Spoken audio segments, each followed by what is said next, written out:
Hey, you got my hat? What are you doing with my hat? You got my hat. I know it. Ah, you got my hat. Yeah, you got my hat. You little rat.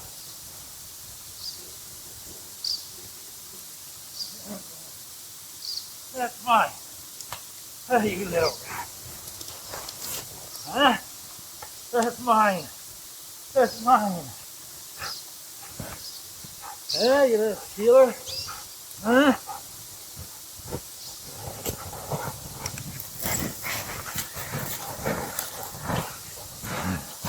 You got my hat. You got your hat. It's on the ground. It's fair game.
Well, we marked some trees for maple syrup, and it got up to 7 plus 7, that is, degrees Celsius today. 40, 42 degrees or something Fahrenheit, somewhere in there.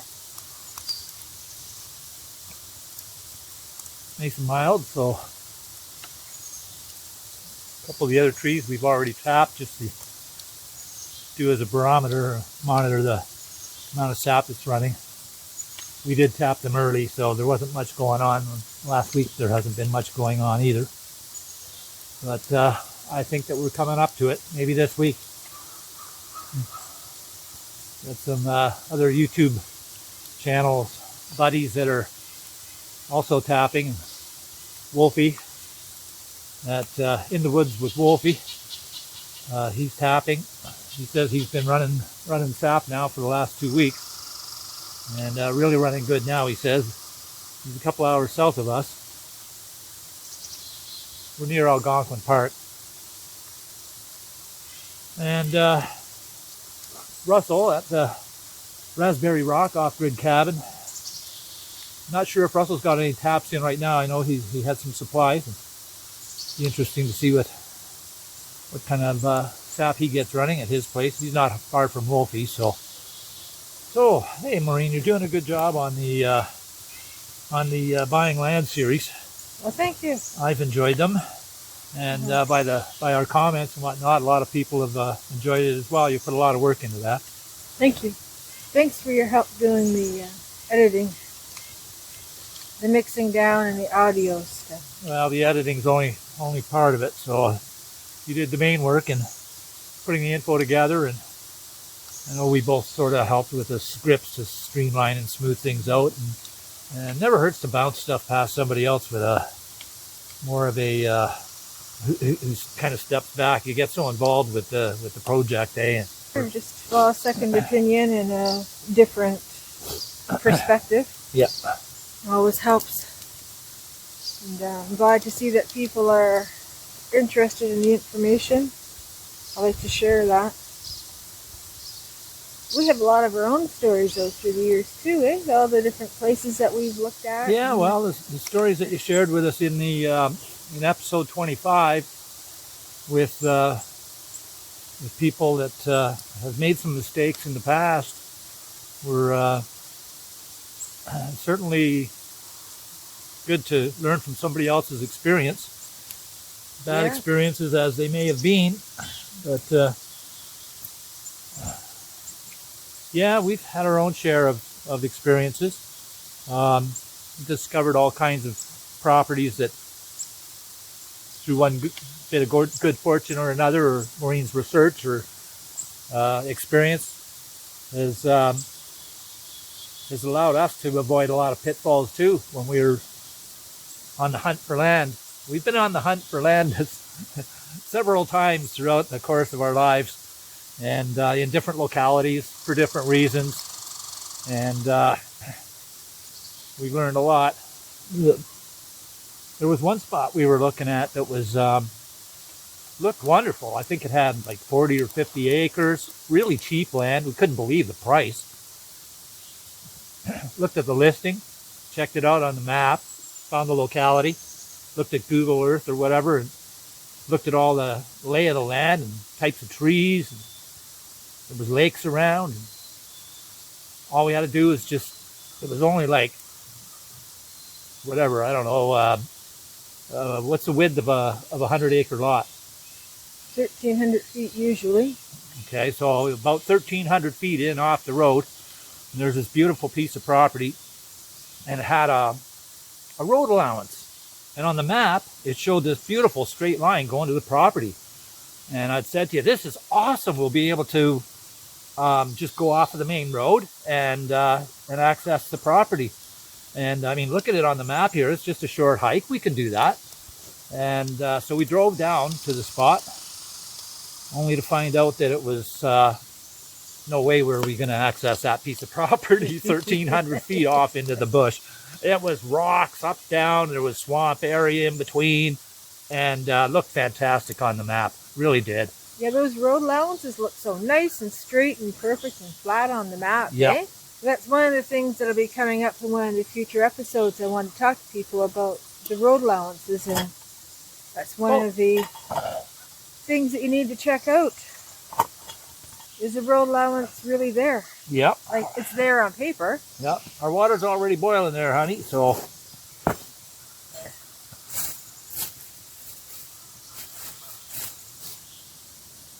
Well, here we go. What do you got? Spruce tea? No. Cedar branches? Well, I was hoping to find some cedar, but I didn't see any. We'd have to walk down to the cedar grove. Yeah, so just in case we didn't get any cedar, I brought some stinging nettle. Bon voyage. Herb tea today. Herb tea. It's good for you. Stinging nettle tea has all kinds of good properties in it for keeping the body's health. Indeed. Yeah, they say that, I'll have to look up some more about it, but they were saying that there's a lot of medicinal values to stinging nettle. Indeed, there is.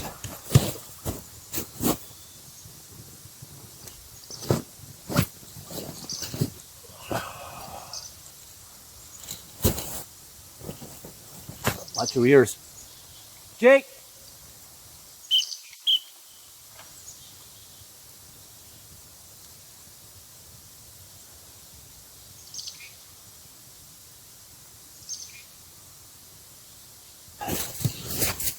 That's a good boy. Good boy.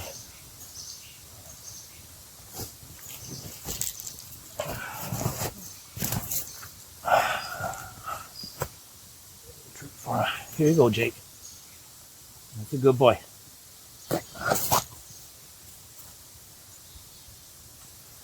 Oh, is that dark enough for you? Oh, I want to simmer for a little bit more.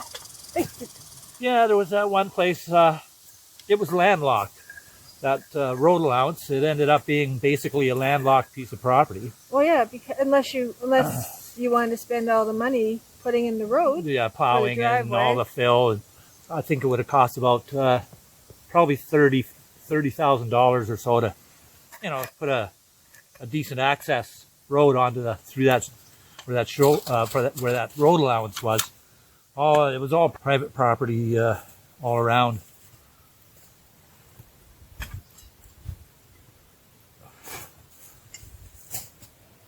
Bubbling just a bit, is it? Just a bit. Put 2 sticks there so for the pot to sit on instead of on the cold snow. There. Okay, I got it. Really?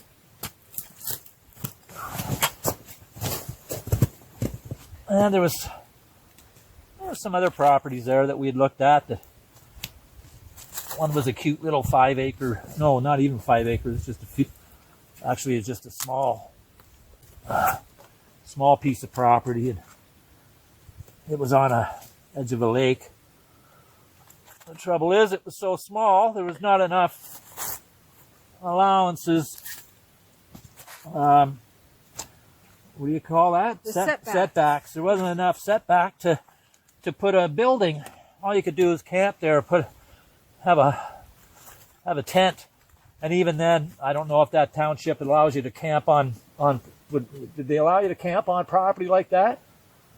Well, I didn't ask them. It was a long, skinny piece. Yeah. So we didn't bother to pursue it. No, because we wanted to put a house on it. Yeah.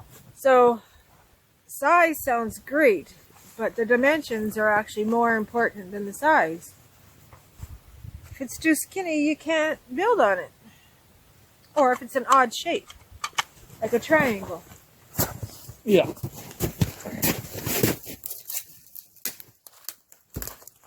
And I remember that one other property that we looked at, we were pretty excited about it because it was down a seasonal road. But according to the listing, there was actually 2 pieces of property. Remember that one? The garage? Oh, yeah. It had about 30 acres on this beautiful pond. Uh-huh. Down a seasonal road. And they have some field. Had a little field, had little a forest, field and a little barn, little pond, deer stand. Yeah, it was really nice. But then we found out from a neighbor of the property that the guy wasn't selling the garage. Because we thought, great, we could park our ATV or snowmobile there, right? And go back and forth to the property. Yep. That's when we were young. But that deal fell through and we found out the garage wasn't going with it. Yeah, when we were younger, we didn't mind looking at places that you had a canoe to or hike to or, you know, skidoo or ATV to, you know, for access. We kind of liked that idea because it was more private, right? But as you get older, your priorities change a little bit. Little bit. Yeah, you start looking at convenience, the ability to get to a hospital if you ever need to, you know, that kind of thing. Yeah, there was some other properties there that when we were looking at houses, we looked at the one house, thought it was a great deal. We could put the recording studio into it. And we thought, wow, maybe we should get this contractor to take a look for us up into the attic and stuff like that, see how it is. He inspected it. It was wood rot all inside. The roof had been leaking for years. There was wood rot, black mold. But it looked great on the outside. Yeah, and we didn't have that much extra funds as far as being able to fix the place up or whatnot. We decided to pass on that place. And we learned why it was such a good deal because it was a nice looking building on the outside.